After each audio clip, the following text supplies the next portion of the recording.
We're gonna make a honey mustard roasted pork tenderloin. It's one of my favorites to give tips for shopping too, because if you look for the loin, it's a leaner cut. So it's a super easy way to get a great cut of meat. We're gonna jump right into it. So these garlic cloves here, I'm gonna smash and we're gonna make crushed garlic. The next thing I'm gonna do after I'm done chopping all my garlic up is we're gonna marinate our pork tenderloin. So tenderloin is a little bit different than the loin. The loin is much larger. You'll see it. It's what you cut a pork chop out of, right? Okay. But a pork tenderloin is a little bit smaller.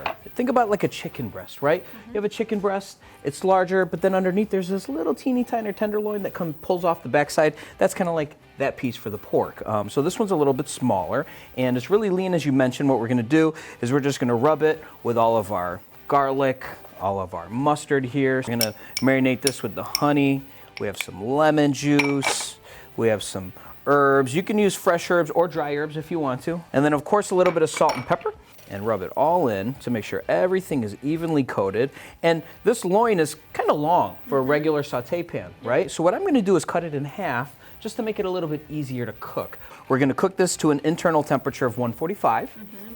That's about medium is where a lot of people like to eat it now.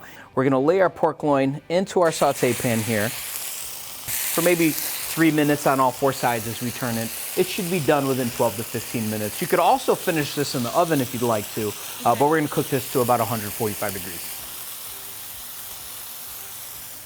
So now we're ready here to cut into the meat. It's finished sauteing. It's a nice 145 right down the middle. So what I wanna do is take this out at 145, let it rest on my cutting board for a good 3 to 5 minutes, and then cut into it so all the juices can settle, okay? And what we're gonna do is just slice this into maybe 5, 6 slices for you, and that's a perfect temperature right there. You can see it's just barely pink right down the middle. And we'll take some of those pan juices that are from the piece of pork here, the pork tenderloin. It's already gonna come out of the pork. You can just use it, pour it over the top, and you have a garnish.